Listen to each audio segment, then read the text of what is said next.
महिमा यीशु प्रभु जी गाते आते हैं तुझ पास जीवन जल के प्यास एक ही तो है आस जग निर्माता मुक्तिदाता जीवन जल देखा जीवन जल देखा जीवन जल देखा। प्रभु यीशु मसीह के पवित्र नाम पर प्रेम भरा नमस्कार। प्रभु की आसिम करुणा से पिछले 5 साल से शुभ संदेश चैनल द्वारा प्रस्तुत किए इस जीवन जल कार्यक्रम में आपका स्वागत करते हैं। यह कार्यक्रम बहुत प्रियजनों के जीवन में प्रभु यीशु मसीह पर विश्वास करके उद्धार पाने और मसीह जीवन के लिए एक आशीष का कारण हो गया है। प्रभु की महिमा हो। परमेश्वर का वचन कहता है, क्या ही धन्य है हर एक जो यहोवा का भय मानता है और उसके मार्गों पर चलता है।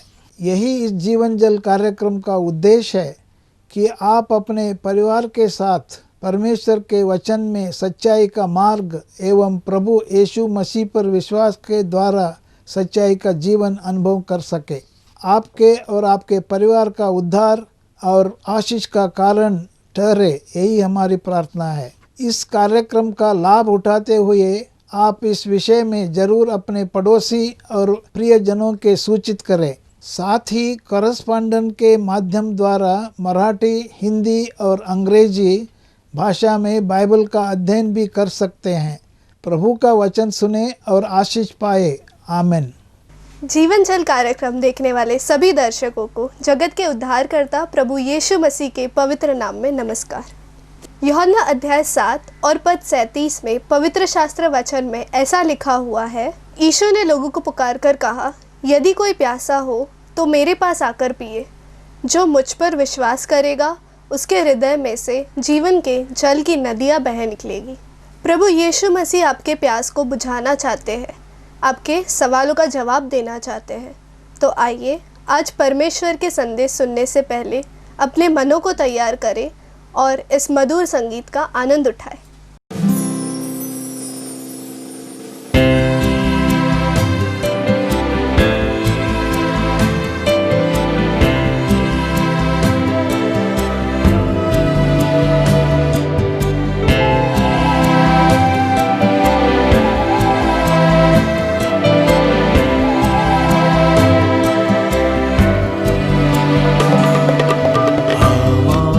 जीवन और तारण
ग्रहण करते उनके नाम जीवन की पुस्तक में लिखे जाते हैं। उनके नाम जीवन की पुस्तक में लिखे जाते हैं। विश्वास योग्य पवित्र यीशु का जीवन पाके बढ़ते चलो। विश्वास योग्य पवित्र यीशु का जीवन पाके बढ़ते चलो। हमारा जीवन और तारण हारा है प्रभु यीशु। हमारा जीवन और तारण हारा है प्रभु यीशु।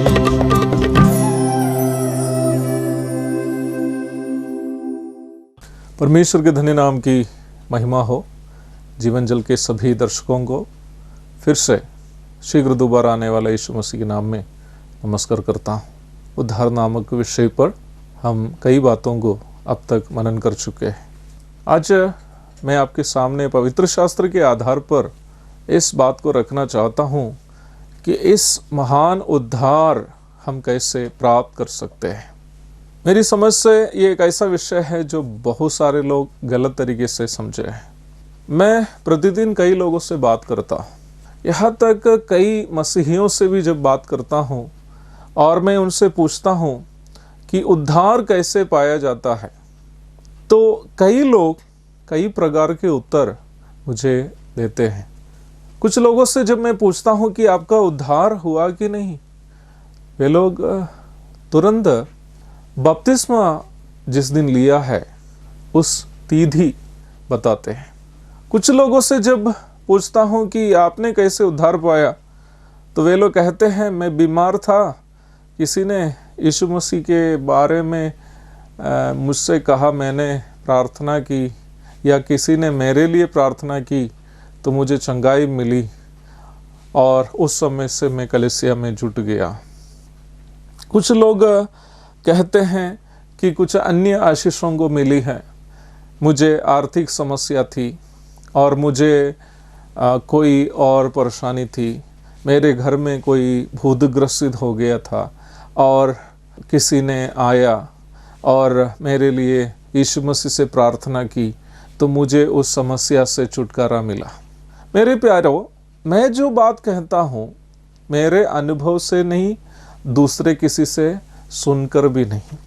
पवित्र शास्त्र बहुत ही स्पष्ट तरीके से हमें समझाती हैं कि उद्धार कैसे पाया जाता है। बाइबल में रोमियो की पत्री उसके 10 अध्याय की 9वीं पद में बहुत ही स्पष्ट तरीके से ये बात बताई गई है कि उद्धार कैसे पाया जाता है। मैं उस पद को आपके लिए पढ़ के सुनाना चाहता हूँ। रोमियो की पत्री अध्याय 10 पद 9 कि यदि तू अपने मुंह से यीशु को प्रभु जानकर अंगीकार करे और अपने मन से विश्वास करे कि परमेश्वर ने उसे मरे हुए में से जिलाया, तो तू निश्चय उद्धार पाएगा। ये पद बहुत ही महत्वपूर्ण है, इसलिए एक और बार मैं आपको पढ़ के सुनाना चाहता हूँ। आपके पास यदि बाइबल है तो कृपया रोमियो की पत्री अध्याय 10 पद 9 उठा के देख लीजिएगा कि यदि तू अपने मुंह से यीशु को प्रभु जानकर अंगीकार करे और अपने मन से विश्वास करे कि परमेश्वर ने उसे मरे हुए में से जिलाया, तो तू निश्चय उद्धार पाएगा। निश्चय उद्धार पाएगा। इसका मतलब यदि आपका उद्धार इस प्रकार नहीं हुआ है तो निश्चय आप उद्धार नहीं पाया है। मेरे प्यारो, ये पद 2 बार मैं आपको पढ़ के क्यों सुनाया? मैं इसलिए सुनाया क्योंकि पवित्र शास्त्र में यही बात लिखी हुई है। मुझे अभी भी याद है, एक बार मैं गांव से प्रचार करते हुए जा रहा था किसी भाई ने मुझे अपने घर में आमंत्रित किया। उन्होंने मुझसे कहा कि मैं 3 साल से प्रचार प्रसार करने वाला हूँ, मेरा बपतिस्मा भी हुआ है। और उन्होंने मुझे बड़े प्यार से अपने घर में बुलाया। उसके बाद मुझसे कहा, पास्टर साहब आप परमेश्वर के वचन से कुछ बोलिए और प्रार्थना करके मेरे घर से जाइएगा। मैंने उनसे कहा, ठीक है भाई साहब, आप अपना बाइबल लेके आइए। मेरे पास बाइबल था, लेकिन मैंने उनसे कहा कि आप अपनी बाइबल लेके आइए। वो अपने बाइबल लेके आए और मैंने उनसे कहा, आप रोमियो की पत्री 10 की 9 उठाइए। और उनको नहीं मालूम था कि रोमियो की पत्री कहाँ है। फिर मैंने ही उनको उठा के दिखाया और उसके बाद इस पद को पढ़ के सुनाया और मैंने उनको समझाया उद्धार कैसे पाया जाता है। उन्होंने मुझसे जो कहा और उस बात को मैं सुनकर मुझे हैरान हो गया। बपतिस्मा लेकर 3 साल से प्रचार करने वाला एक व्यक्ति, उनको ये नहीं मालूम है कि उद्धार कैसे पाया जाता है। बहुत ही एक महत्वपूर्ण विषय मैं आपके सामने रख रहा हूँ। मेरी प्रार्थना यह है कि आप इस बात को अवश्य सुने कि उद्धार कैसे पाया जाता है। रोमियो की पत्री की भूमिका थोड़ा सा मैं आपके सामने रखना चाहता हूँ। पौलुस इस पत्री रोम की कलीसिया को जब भेज रहा था, उस समय दुनिया के इतिहास में सबसे दुष्ट माना जाने वाले शासकों में से एक नीरो रोम के शासक था। नीरो इतना दुष्ट एक शासक था कि वो अपनी माँ और यहाँ तक अपनी पत्नी को भी हत्या किया था। दोनों की हत्या उन्होंने की थी। और आप इतिहास से नीरो के बारे में ये अवश्य सुना होगा कि रोम शहर में आग देने के बाद वो अपने महल में वीणा बजाते हुए आनंद मना रहा था। अर्थात रोम शहर जब आग के चपेट में दब जा रहा था, उस समय वो अपने महल में खुशी मना रहा था। इतना दुष्ट एक शासक। नीरो सम्राट के शासनकाल में रोम के मसीह लोग कई प्रकार की समस्याओं की सामना की और मसीहियों को अपनी संपत्ति खोनी पड़ी। कई लोग अपने लोगों को खोया और यहाँ तक बहुत सारे मसीही लोग अपने अपने घरों को छोड़ करके कैटाकॉम्स नामक एक त्यागा गया कोयले खान में जाकर रहस्य में रहते थे, क्योंकि रोम शहर में आग देने के बाद लोगों का गुस्सा जब सम्राट के खिलाफ में उड़ा, इस नीरो बादशाह ने एक अफवाह फैलाया कि शहर को मसीहियों ने आग लगा दी थी और लोगों का गुस्सा मसीहियों के ऊपर हो गया और मसीहियों पर अत्याचार करने शुरू कर दिया भीड़ ने। और अपने घरों को सब छोड़ करके कैटाकॉम्स के कोयले खानों में जा कर के मसीही लोग रहस्य में जीवन बिता रहे थे। आज भी रोम में कैटाकॉम्स नामक जगह में इन कोयले खान हैं, जिसके अंदर में बहुत सारे संतों के कब्रिस्तान भी हैं। नीरो के शासनकाल में वहाँ के मसीही लोग बहुत समस्या का सामना किया और बहुत सारे लोगों का विश्वास कमज़ोर होने लगा। इस वक्त परमेश्वर के दास पौलुस लोगों को लिखा कि यदि तू अपने मुंह से यीशु को प्रभु जानकर अंगीकार करे और अपने मन में विश्वास करे कि परमेश्वर ने उसे मरे हुए में से जिलाया, तो तू निश्चय उद्धार पाएगा। पौलुस उनको वास्तविक उद्धार पाने के विषय में कह रहा था।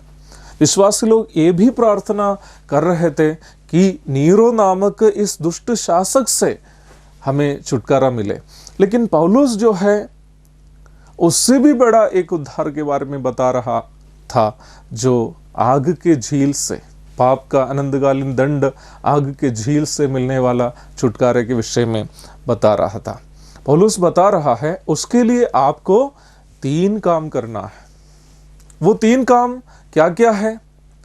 पहली बात, अपने मुंह से यीशु को प्रभु जानकर अंगीकार करना है। यीशु को प्रभु जानकर अंगीकार करना। यीशु कौन था? आपको मालूम होना चाहिए, ये लगभग 2000 साल पहले की बात है। यीशु मसीह की मृत्यु और पुनरुत्थान होने के बाद ज़्यादा साल भी नहीं बीते हैं।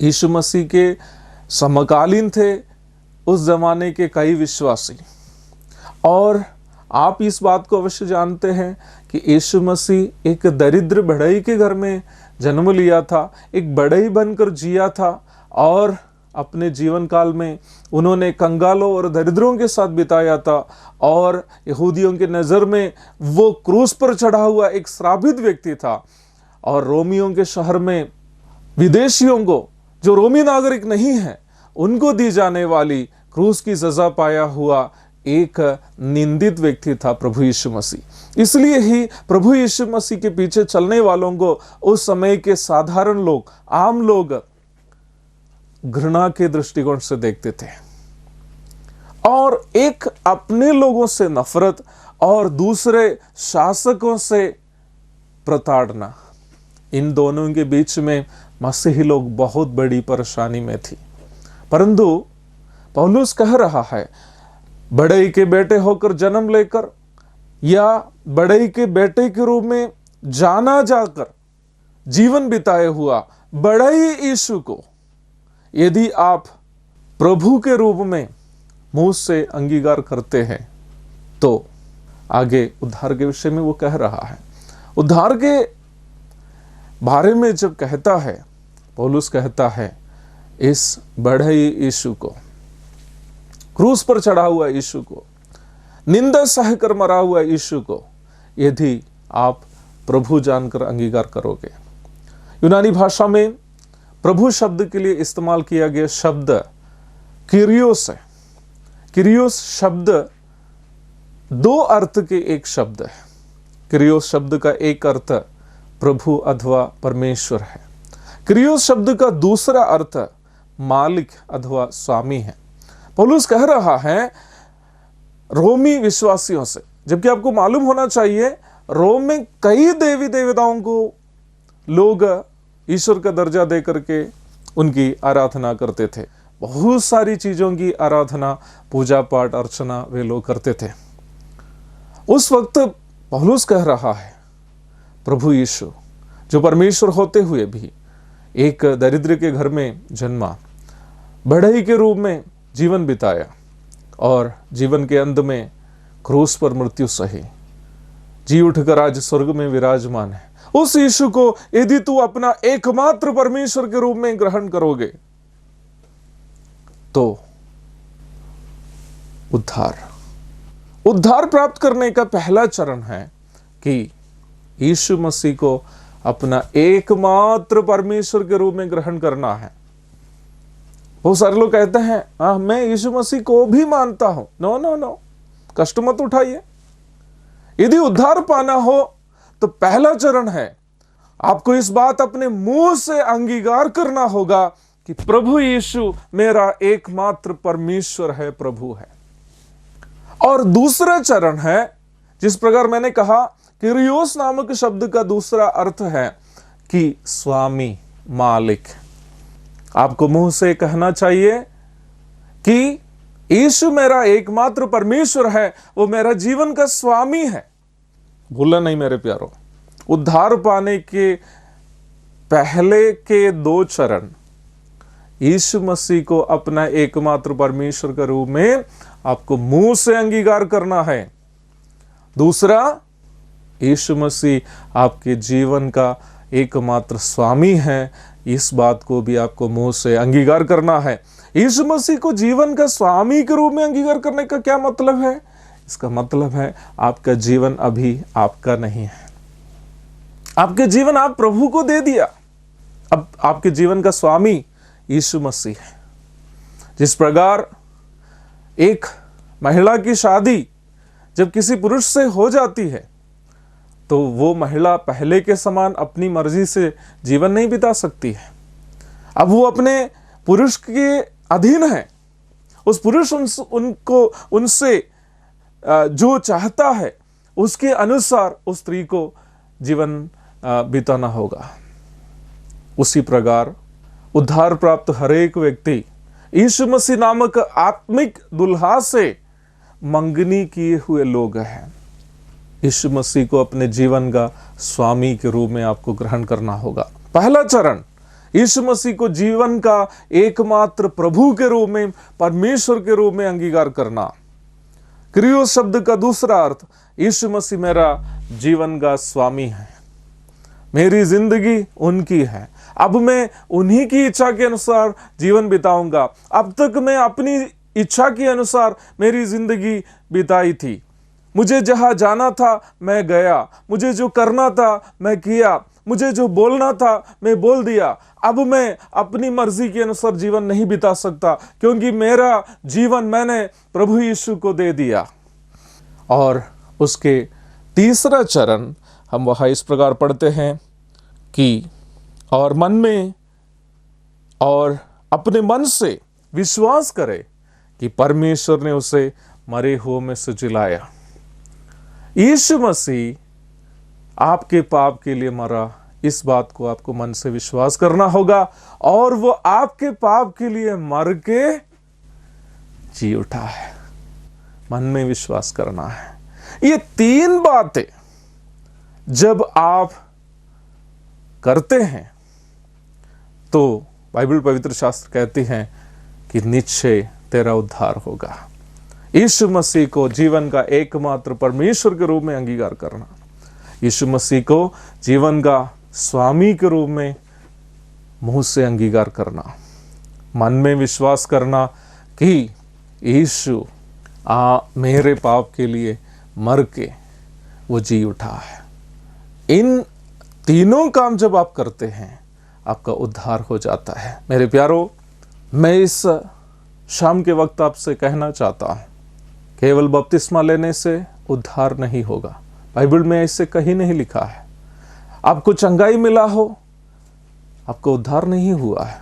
आपके आर्थिक समस्या दूर हो गया हो, आपका उद्धार नहीं हुआ है। आपकी परेशानी दूर हो गई हो, उद्धार नहीं हुआ है। उद्धार यीशु मसीह को प्रभु और परमेश्वर के रूप में, स्वामी के रूप में अंगीकार करते हुए, जीवन आप यीशु मसीह को देते हुए यह मन में विश्वास करना है कि यीशु मेरे पाप के लिए मर के जी उठा। ऐसे जब आप करते हैं तो बाइबल पवित्र शास्त्र कहती है कि तेरा उद्धार हो जाएगा। क्यों मन से विश्वास करना है और क्यों मुंह से अंगीकार करना है?